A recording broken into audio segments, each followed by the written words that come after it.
Hello and welcome to Access Chat. We're delighted to be joined today by Dr. Kelly Tzoumis, who is a Professor Emeritus at DePaul University and also a lecturer at Johns Hopkins. And the focus of our talk today is going to be on global learning and bringing that into the disability space. So welcome, Kelly. It's great to have you with us. Can you tell us a little bit about the work that you've been doing of late?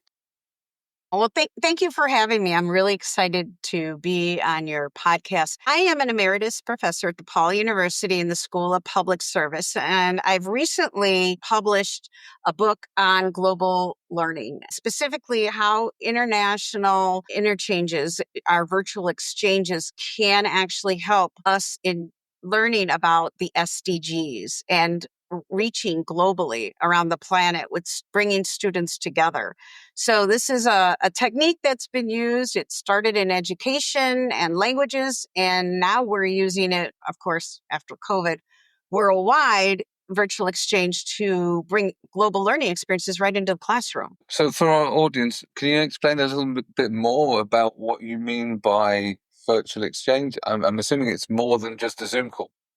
Yes. Thank you for asking that. Yes, and it is not just distance learning or the use of just a technology. It's actually how we use intercultural competencies. We build these skills with our students. So we prepare our students before they meet. And there's a variety of pedagogies and techniques to do this. And then the students meet together several times without the faculty member to get to know each other after they're trained in the other culture. And then we do some assignments together, whether it's global virtual teams where they're building, if you're in business, you're building product plans, you're building strategic plans. Or in my courses, I teach on the SDGs and I'm an environmental professor. So we do role simulations in how to site a low-level nuclear waste site with all of the different actors and stakeholders.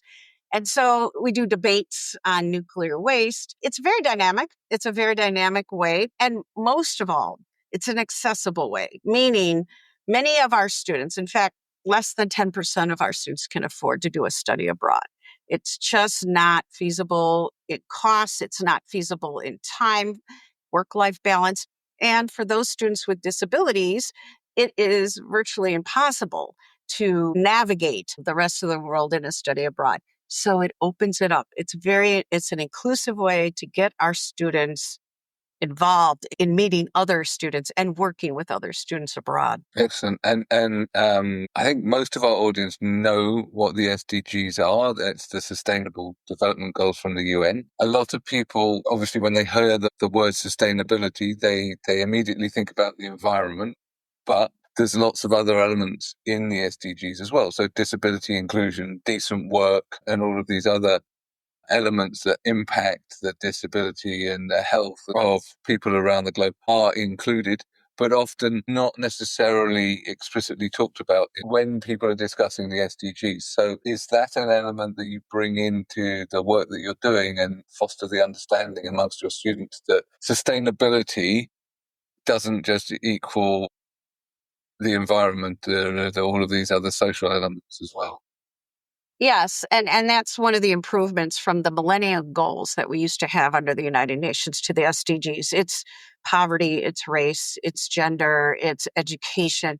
So it takes a very holistic look, not just environmental, but of course, without clean drinking water, accessibility, clean air. So they're all definitely intertwined. And to answer your question, yes, we bring in the global South with our students. This is not just an approach of global learning among Western states. For instance, we work with Morocco, Brazil, Africa, and also the indigenous tribes, particularly the Navajo Nation. So we get these students together from all of these different cultures, and they have to communicate and work together on projects inside of the classroom. And what's wonderful about these global learning approaches using virtual exchanges, it doesn't impact their schedule of their curriculum. It does not impact costs. They don't have to take an additional semester or additional course. It's part inside of the curriculum.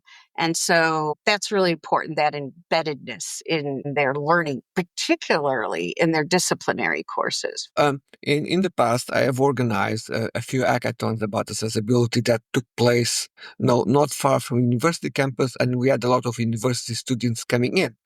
And then during the process, they realized, well, I should have learned more about this at university. So when you are bringing on board new students, what reactions do you get from them when you bring the topic forward? That's a really, really a good question. And I've been teaching virtual exchange and global learning for about 10 years. And so there's a lot of tricks of the trade. And one of the things that I've seen is regarding my own students that focus on using the English language right now to communicate. Some of our American students get very put off that they have to struggle and be patient and show some empathy with understanding people from different languages who are not necessarily fully conversant in English. So, with some training and some well timed emails that I give them to prepare before the first meeting with the international student, I ask them to put themselves in the student's shoes, in that this is the global student speaking in a second or maybe third language, and they have to act as communicating with native speakers, which is not easy. And so then my students start to realize the monumental task that the other students are accomplishing, and they're almost in admiration that this can happen. So that's one of the big kind of empathy and learning about intercultural competencies, is becoming a partner in the communication, not just a receiver. And that's a key thing that early on the new students that come into these global exchanges learn. Kelly, thank you so much for being on the show. I know you, I know your work, and I have always admired you. And I know you have a new book that's coming out that we want to talk about too. But you said, and that was going to be my question, but you said something that made me think about it. And I love how you said partner in communications, because as you know, I'm also a fellow American. And also, thank you for getting up so early. You're joining us from California. So thank you so much for getting up so early to be on the show. But I only learned English. I did try to learn Spanish and, French, and I'm, not very good at it as a typical American. But at the same time, you had said something before we got on air when you're talking about partner in the communications. I am so fascinated with AI and what that can do to improve communication. So I thought maybe you could talk a little bit about that. But you had also said something off air about language and identity of students living with disabilities. And I thought that the audience might also find that conversation interesting to tie into what we're talking about, especially when we're talking about being a partner in communications. Yes, and when you're speaking different languages, it becomes very clear that we have to help each other in understanding each other, because the language could become a barrier. What you first said, AI, is very true. Our students are not scared of AI. Our faculty may be scared of AI, but our students, I think, are going to be greatly benefited by the translation software that's going to come through AI. It's already here, so that I think language is going to become less of a barrier. But certainly when we talk about disabilities, which is the second part of what you mentioned, there's my students, my college students, have really opened my eyes in terms of, I grew up thinking person first in terms of speech patterns, and I do continue to use that. However, my students come with hats and t-shirts saying disability is not a dirty word. And they, as part of their identity, which is now in our syllabus with pronouns, which we respect and will continue to respect, because they bring identity into their work and into their classroom. It's what they show up with. And we can't be blind to that, just as we're not blind to race and other issues. Disability is an identity, and disability comes into how they want to define themselves in that identity. So they've asked us to respect and use disability first and not person first. So I often get corrected in the classroom and in even meeting notes when I type them up in to correct them. So it's very interesting. And so actually, while some students like myself, older students, may not want to have disability first, I am nimble enough that I can do both, and I can do more than both. So that's something interesting. I would also say that, and I applaud all the students and all the people that are working on their identity. I just always hope that we leave room for others, because this might be how those students are responding, but there's a lot of other people responding in different ways all over the world. Are we social identity, medical model, all the identities? And I think we've got to leave room for everybody to be able to maybe decide it for themselves, and society to be okay with that and to respect that. So that's one thing I love about the young people today. They do think about the world in a much different way than, say, somebody like me does. Even though I'm pretty, I try to stay up on stuff. It's just impossible to. So I learn a lot from that generation. And hopefully we have tolerance and patience with each other. Yes, yes. Yes. Does that suggest that younger generations don't have the same levels of tolerance? Or is it just an intolerance for a lack of understanding of the fact that people have these identities? I think that I also work in an international context, and so I've walked through the minefield of disability language, because we're in 70 countries, and whatever language we use, we're going to be upsetting people in some of the countries. So we built a language guide for English only, because the official language of the company, despite being French, is English. But we have to advise people to understand people's preferences, and advise people again that once people have stated their preference, you should be sticking with the individual preference. I think it's the sort of person first stuff driven by the UN was driven out of consultation with disabled persons organisations.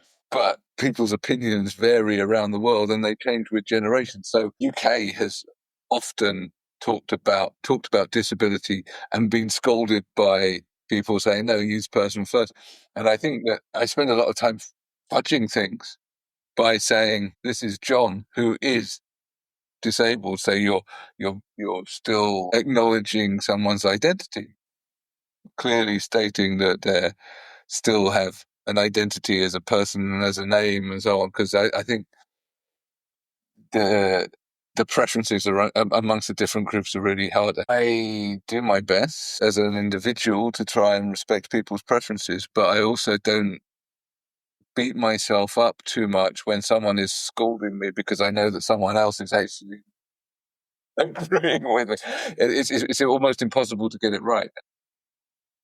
But that's just the point. I don't think we have to get it quote unquote right. And the book, actually, to get back to the book, that's what intercultural competency is recognizing the different cultural differences. And thank goodness we acknowledge the diversity now instead of having blinders to it.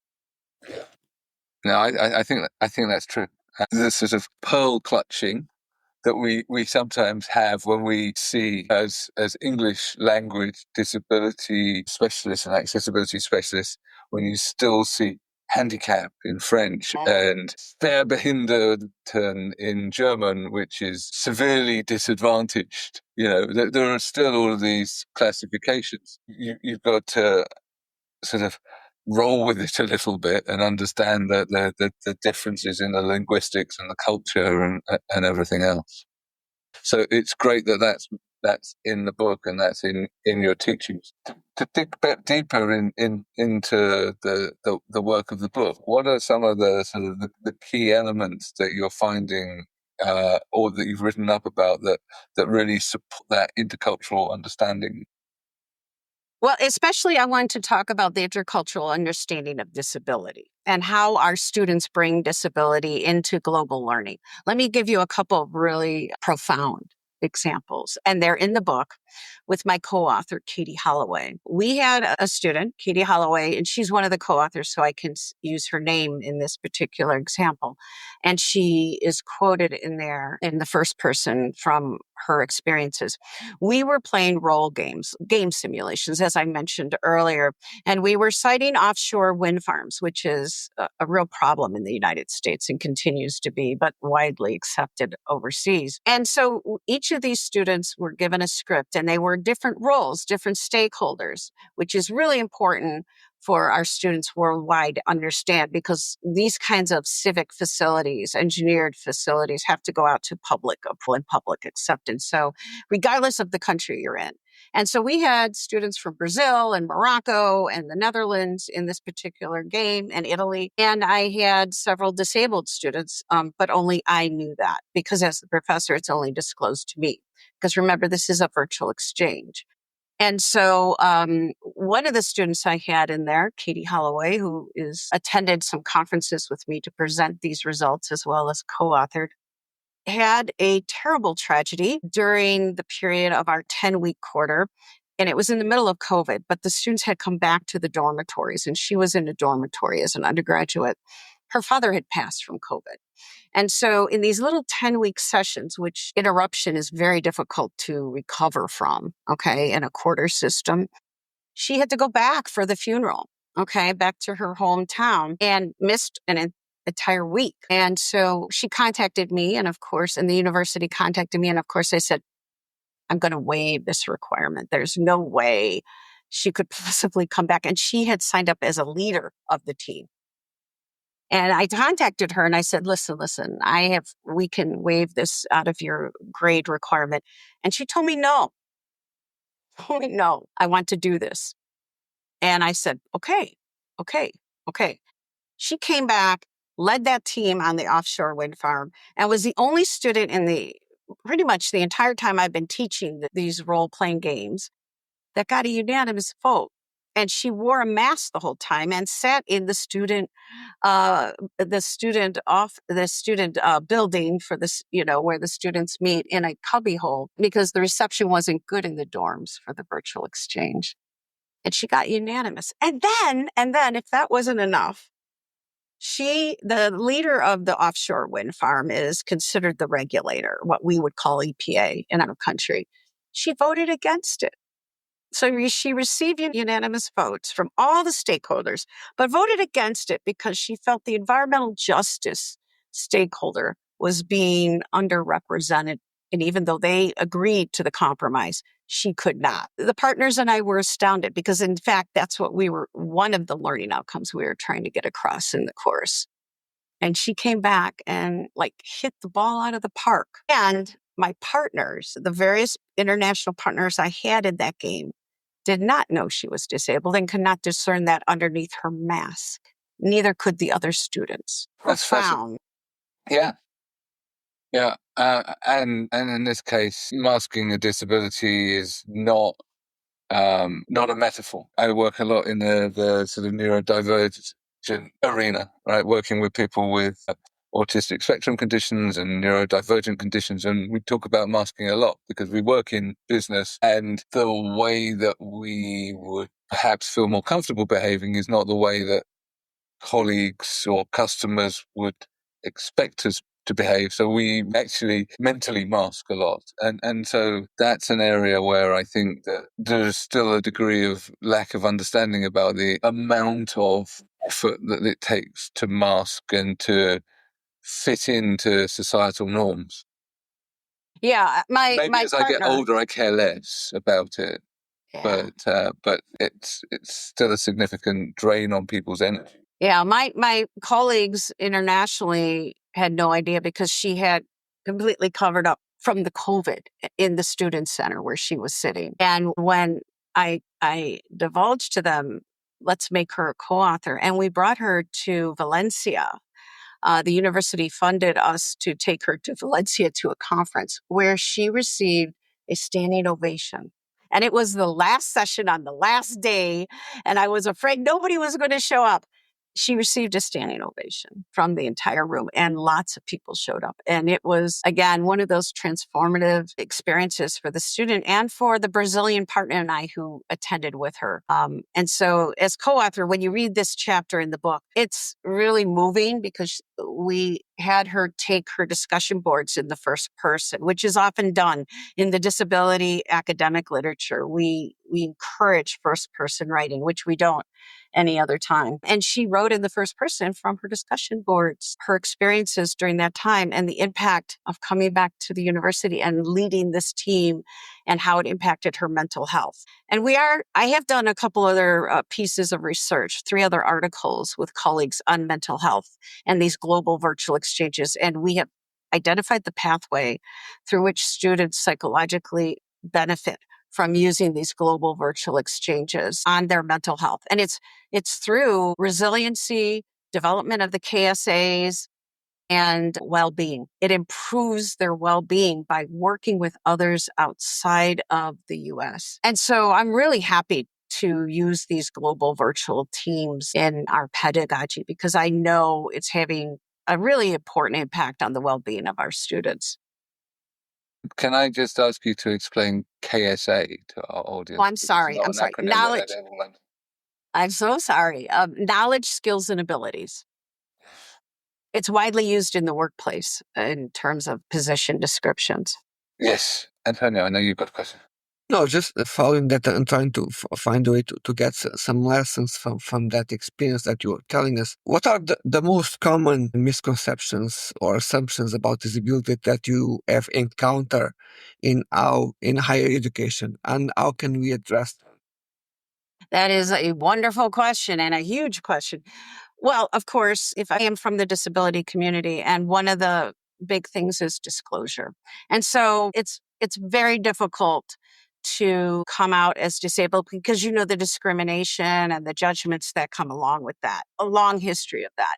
And as a female professor, I've already gotten problems with my wage depression, which is well known. And now I'm going to add another discriminatory category, disabled, on top of that.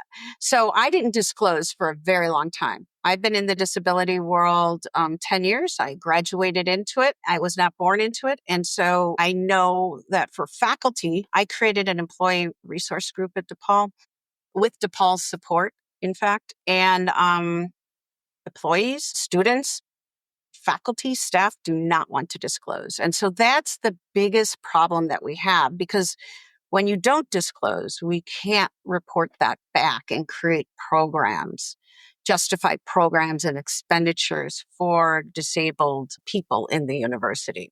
So that's the biggest thing. And secondarily, our students are actually better. Our students are flocking to the Center of Student Disabilities and seeking resources, which is putting a big pressure on universities. However, I just was working with these statistics yesterday. Less than half still disclose who have the disability in terms of our college students. So even though it's better than perhaps when I grew up or how I feel about it because of my growing up training on disability, our students are better about it, but they're still not getting the resources that they need because less than half actually disclose. And disability is growing. It's growing on campus, partly because we changed the definitions and partly because this generation feels a little bit more. When we were looking at disclosure or self-ID, we talk about the trust gap. And there is a really significant trust gap between those who formally disclose and those that informally disclose. And so as someone that was trying to deal with this in a multinational org, we're trying to find other indicators of this without compromising on people's privacy or forcing them to disclose. So some of the things that we're doing now is looking at anonymous use of accessibility features because we're a tech company, we can do monitoring and stuff like that. And so what that then shows you is that there are far, far more people using the features than ever disclose. Now, many of them may not even consider themselves to be disabled or to have a long-term health condition.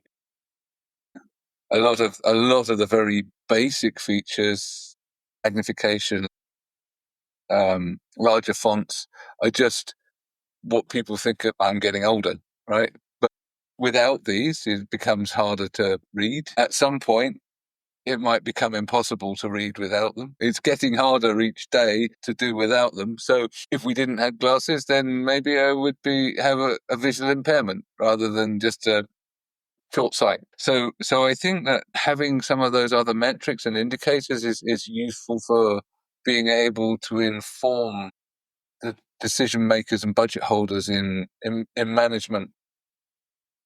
That this is a larger cohort than the tiny sample that are brave enough to formally disclose in their HR system. So I think there was another one of our favorite guests, Kate Nash from Purple Space, wrote a book.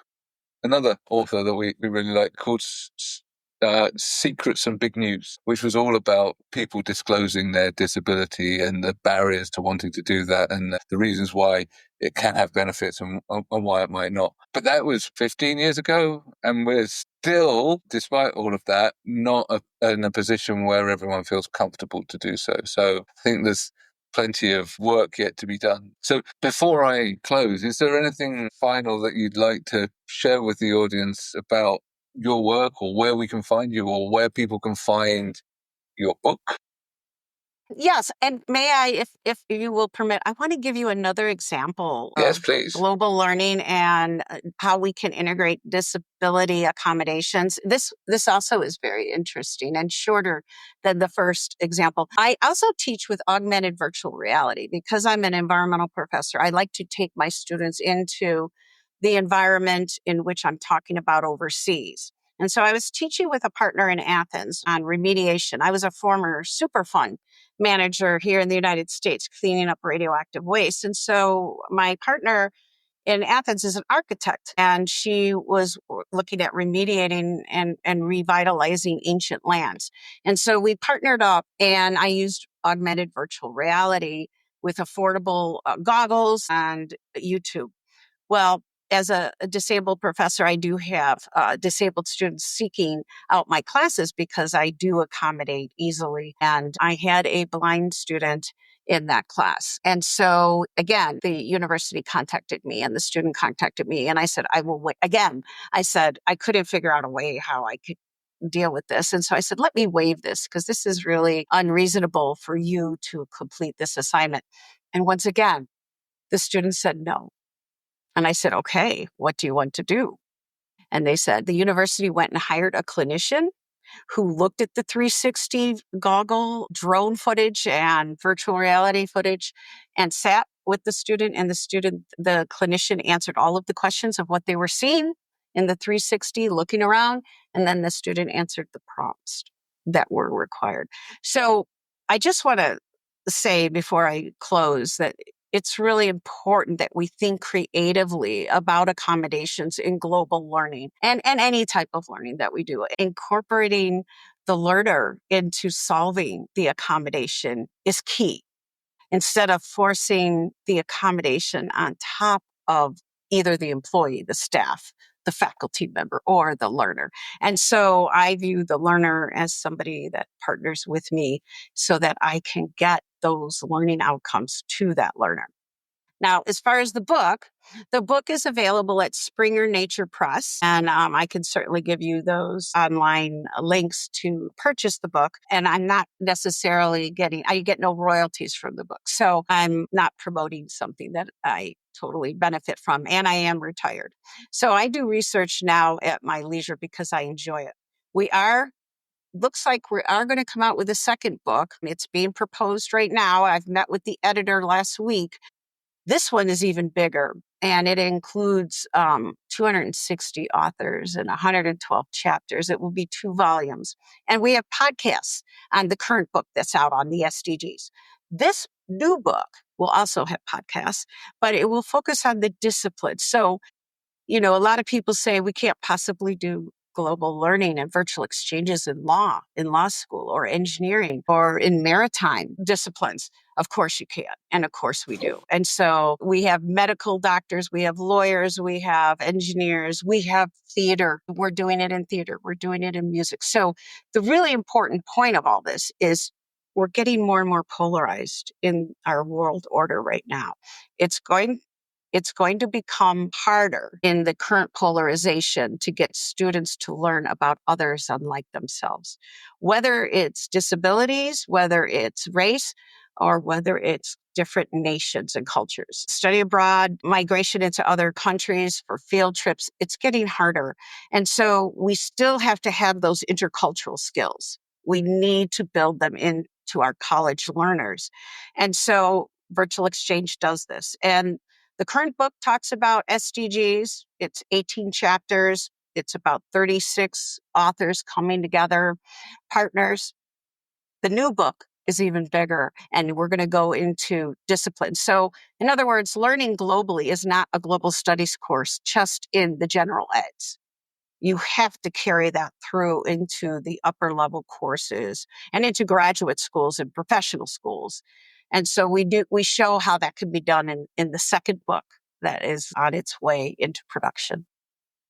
Fantastic. Thank you so much, Kelly. It's been a real pleasure talking to you. Apologies, I had set my do not disturb for on the hour, and we've overflowed a little bit, and so someone was trying to ring me. I hope we can get rid of the ringtone on the last bit of the podcast. I need to thank Amazon and my ClearText for keeping us on air and keeping us captioned. So thank you very much, and look forward to continuing this conversation on social media. Thank you so much.